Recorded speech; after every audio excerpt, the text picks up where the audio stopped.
Hello দর্শক, আসসালামু আলাইকুম। Welcome back to my channel. চলে এলাম আর একটা নতুন রেসিপি নিয়ে। আমার আজকের রেসিপি হচ্ছে দোকানের মতো ভ্যানিলা আইসক্রিম। এই আইসক্রিমটা দেখতে যতটা সুন্দর, খেতে কিন্তু ভীষণ মজার, তৈরি করাও কিন্তু খুবই সহজ।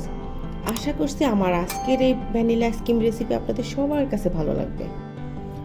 দোকানের মতো হুবহু ভ্যানিলা আইসক্রিম তৈরি করার জন্য আমি এখানে হুইপ ক্রিম নিয়েছি। আমি এখানে মেজারমেন্ট কাপের 1 কাপ হুইপ ক্রিম নিব। আমি এখানে ভিভো হুইপ ক্রিম নিয়েছি। আপনারা এই হুইপ ক্রিমটা যে কোনো সুপার শপে পেতে পারেন। আর যদি নিউ মার্কেটে যাইয়া কিংবা গাউসিয়ে গিয়ে কিনে নিয়ে আসেন, সেক্ষেত্রে আপনারা প্রাইসটা একটু কমে পাবেন। তো হুইপ ক্রিমটার সাথে আমি দিয়ে দিচ্ছি 1 চামচ ভ্যানিলা পাউডার। আপনারা এর পরিবর্তে ভ্যানিলা এসেন্সও দিতে পারেন। তো ভ্যানিলা পাউডার দিলে একদম দোকানের মতো ফ্লেভারটা আসবে।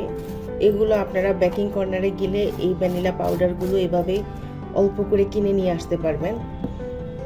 এখন এখানে একটা ইলেকট্রিক বিটার নিয়েছি। বিটারের মিডিয়াম স্পিডে আমি এখন এটা বিট করে নিব।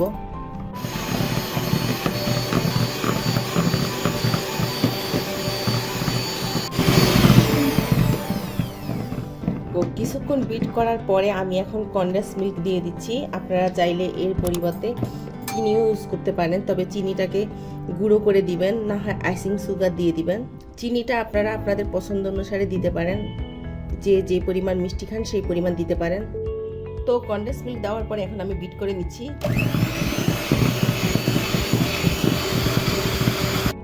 তো আমার বিট করা শেষ হয়ে গিয়েছে। আমি কিন্তু এটা একদম ফোমি করে নিব না, যেটা আমরা কেকে দিই সেরকম করব না। এর আগে না আমি দিব একটু পানি পানি থাকতে আমি নামিয়ে ফেলবো। দেখুন, একটু পানি পানি থাকতে নামিয়ে ফেলবো। এখন আমি বক্সে নিয়ে নিচ্ছি। তো এখানে আমি একটা আইসক্রিমের বক্স নিয়ে নিয়েছি, সেটার মধ্যে আমি এখন ক্রিমটা ঢেলে দিব। এই ক্রিমটাকে আরেকটু বিট করলে আপনারা কেকের উপরে দিতে পারবেন। তো দেখুন, সবগুলো ক্রিম আমি বক্সে ঢেলে নিয়েছি। এখন বিটারের সাহায্যে একটু ঘুরিয়ে নিচ্ছি।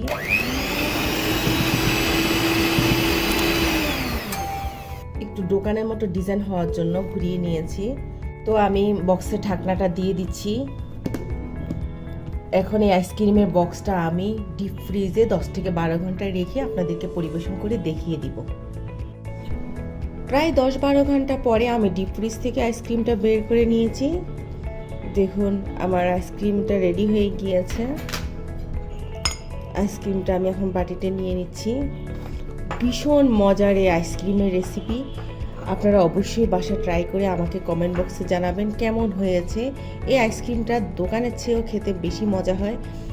তো আমার আজকের এই আইসক্রিমের ভিডিওটি যদি আপনাদের ভালো লেগে থাকে, তাহলে অবশ্যই লাইক কমেন্ট শেয়ার করবেন আর আমার চ্যানেলটিকে সাবস্ক্রাইব করবেন। আজ তাহলে এ পর্যন্ত, সবাই ভালো থাকবেন। আল্লাহ হাফেজ।